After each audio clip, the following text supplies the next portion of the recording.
There is never a level that you enter in business where you don't continue to know your user. So the PPC ads and my organic that I use both, that helps me know my audience. And then I get new customers and then I know them, I interact with them and I know them even more intimately. This Audience Summit is brought to you in partnership with Podcast Notes, the best ideas from the world's best podcasts in minutes.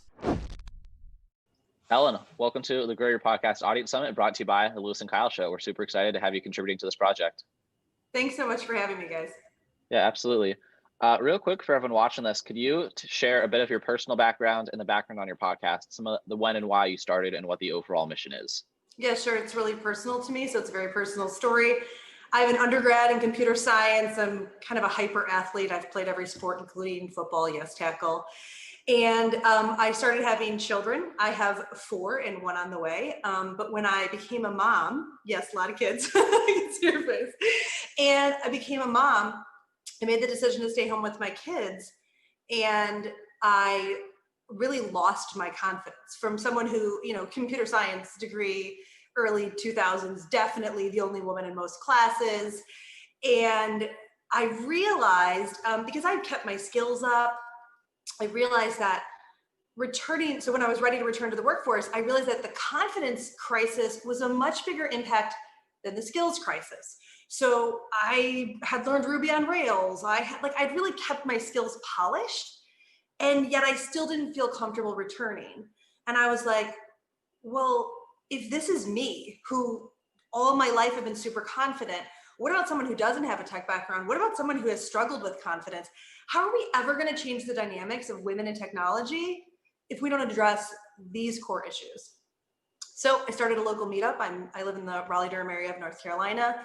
And I learned that, actually, I wasn't the only one. A lot of women had this problem that when they identified as a mom, they struggled to understand their value in the workplace. So henceforth, You Are TechY, where we teach the skills and competence to help moms and women get hired in tech, because we believe that it's a combination approach, not just one. Well, it's such an awesome mission. And I think it's one of the most clearly articulated probably of all the participants of the summit. Just very well described, Oh, huge compliment. I love that one. Thanks.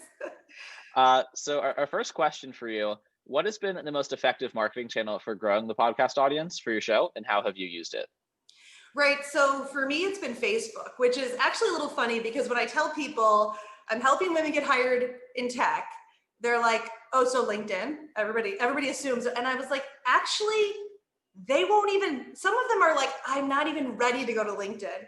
So definitely Facebook. So I told you I started that meetup. And so I basically took the meetup digital and created a Facebook group, but every PPC ads, Facebook group, Facebook Lives, I have an insiders group. So I've kind of just doubled down on Facebook.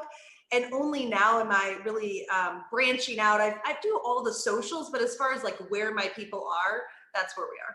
Yeah, that's great that you've identified exactly where your target audience exists on. I think that, your age group of people that you're looking to capture, like that early mom stage or a little later mom, like they're all on Facebook and that, so that's where you're at. But our second question for you is, what are some underrated tactics that you've used to attract listeners to your show? Okay, so this is a really interesting question, guys. I love it. I want to start by saying I do kind of all the normal things. I attract them to my community and offer my podcast there through quizzes, free downloads, free webinars, Facebook Lives, and I've had a blog for about 3 years. So those are kind of all the standard, but you're asking about underrated tactics, and the one I'm going to tell you is not very sexy. It is consistency. And I heard that early on, and I'm an execution heavy person. But the thing is, even for me, like I went after it, I did it again and again and again. I still did too many things. And I would say trying a few A/B testing and then being consistent. So you get a winner of that A/B, you leave the winner and test it again. And so I would say my best tactic that's underrated is consistency. And I'm sorry, that's not more attractive, but it is true. And I think that definitely counts. Then you also did share, the things that are obvious to you, the other things that you're doing, someone else might also not be doing those things. So those Those are also Great. potentially helpful. Good. The third question we have for you is, how have you converted the listeners of your show into fans, and how have you kept the same people coming back? That's a great question. And I do have, people that come back, which is really great and helpful. They become promoters of your business. I mean, I call them my star students. They just talk about you because they love the results that they're getting. And I think I can't understate results enough. If you have something, it is worth taking the time to have something of value that gets people results. That's huge. So the other thing I do is a strategy that I learned. It's called give away the business, right? So in our courses, we have a lot of hardcore tech information. There's a lot that I can't give away on the podcast, but I am never afraid to over deliver because it's free content. And I'm not trying to keep anything from my free audience. And so give away the business. And I'll even do free coaching in my Facebook Lives. I'll be like, hey, you have a problem, especially if someone recommends someone to me. I want them to understand why they are. And then I'll free coach them and show people really what I can offer them. And that's where they can find value outside of the show and then know that they're going to get value every time they listen. There's one other thing that I wanted to share is that I use the language and the stories of my audience. So creating my podcast is really easy for me. It's really fun. I love it. When I first started, I was worried, what if I run out of something to talk about, which is hilarious because I'm a complete extrovert and I never run out of things to talk about. But I can always tell a story of one of my listeners and use their language. And then I'm promoting them and their success, which is beautiful. And then someone else can be inspired by that. So I think that using the stories and language of your listeners is very, very important and keeps it interesting and fun. Yeah, that's great. And I think, what Lewis said earlier about you being able to define your mission so clearly and articulately, I think that because you can do that, if someone resonates with it and, they are a mom wanting to break into tech, that, they're a listener then, but they're just such a clearly defined target market that how could you not come back to the show if that's exactly what you're trying to do? And this is a community of people that's trying to break into tech. I think that's all really great. But our fourth question for you is, if you could go back now and start your show over again with what you've learned from growing your podcast, what would you do differently to grow it more effectively? Okay, well, this one is really easy for me, but I don't know. I think it's going to be valuable information to your listeners, but I don't know if you don't listen, if you don't take this advice. I just want to say I feel you, because I definitely knew this was out there and didn't take the advice. Stop everything else and focus on my podcast. When I tell you that I'm a supreme executor, there's an arrogance there. No, I can do it all. No, I can get everything done. I need to do all the social channels. And what I learned very late, you guys are young. You can totally learn this before me. I'm 41. What I learned is, and you're one human who can only have so many hours in the day. And so for me, really focusing on my podcast. Now, here's the thing. There are a couple things I think you need to filter through. One, I told you I'm a hyper extrovert. It's very easy for me to talk about my mission. I get excited. I get energy from doing it. Reaching out to people like Derek Sivers, are you kidding? That's amazing. I can't even believe that's part of my job. I love it. And so for me, it gives me energy. Now, I think you're going to be an amazing podcast guest or host and be an introvert, and that's totally fine too. But for me, this really is kind of where my time is best spent, because my audience is there and people want this type of content and I want to deliver it. So there's a lower barrier to getting it done. And so I would say like stop doing everything and do what is really natural and easy for you. And if you're an introvert, then just do it with your style or whatever that is. So I highly advise everyone, if you think a podcast is going to be successful for you, focus on it, not necessarily 20 other things. And I think that's even true within the podcast too. Like the work involved in doing the podcast that you don't enjoy, like the editing potentially and the promotion and some of those other aspects that you can potentially outsource, if you're just the host and you're the extroverted host. So the majority of your time goes to being the extroverted host and planning great interviews, and just, again, even within the podcast, not just in the context of your whole life, hyper focusing on the most important areas for you to contribute.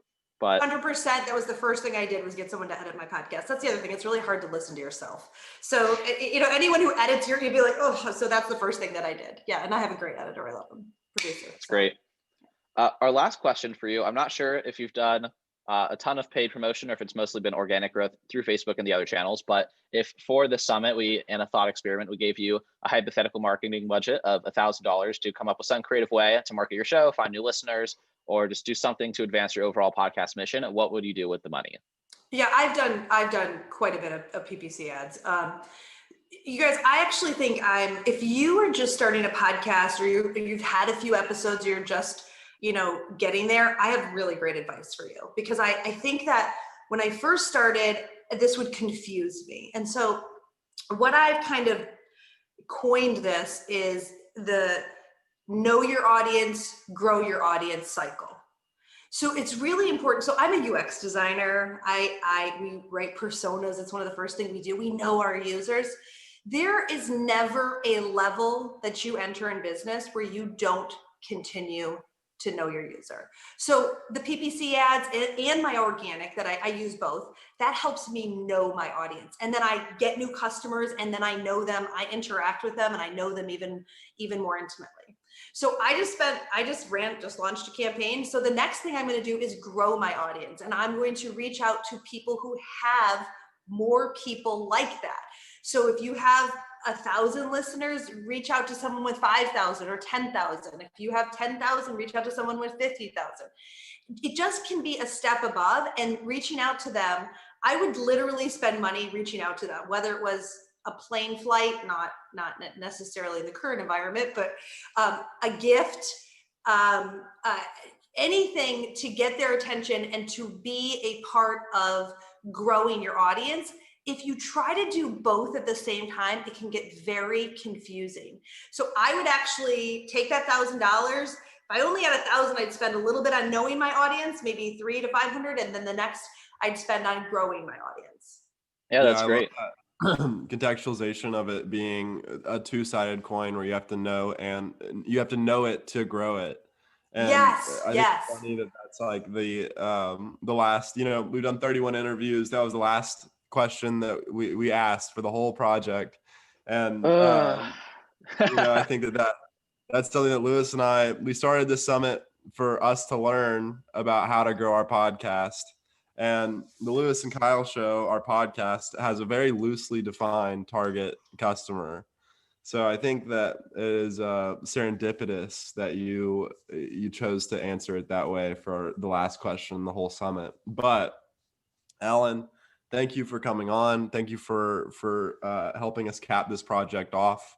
If our listeners thought that your answers were thoughtful and are a mom looking to break into tech, where should we send them to find you and to find your podcast? Guys, first of all, thank you so much for having me on. And I think it's super cool that I get to hang with college guys. I actually taught high school. So you guys I loved that college transition. And I get that, your listeners maybe are not a bunch of moms, but you'd be surprised. And they all have moms. Your listeners might have moms. So that's great. So our website is full of tons of resources, youaretechy.com, but it is spelled out youaretechy.com. You can go to /podcast to get all our podcasts there. We're on all the channels, iTunes and Stitcher, all the local channels. They can go there to get it, but you can get a ton of resources from our website. If you want to join our free Facebook group, you do need to be a woman, not a mom necessarily, but it's facebook.com/groups/You Are TechY. Again, all spelled out youaretechy. And I am just grateful to be able to spend time with you guys. And I wish you all the best in your podcast endeavors. I think you guys are very entrepreneurial and proactive that you're doing this in college. So I have no doubt that you will define your audience more clearly. It's just a process. It's just a total process. And I'm excited. And if I can bring some moms to your podcast, then how about that? How cool is that? Awesome. Thank you so much. Thank you so much for watching this interview. I hope that you enjoyed it. If you did, please subscribe to our channel right here on YouTube. And if you feel like you learned something, share this episode on social media to help us grow our audience as well.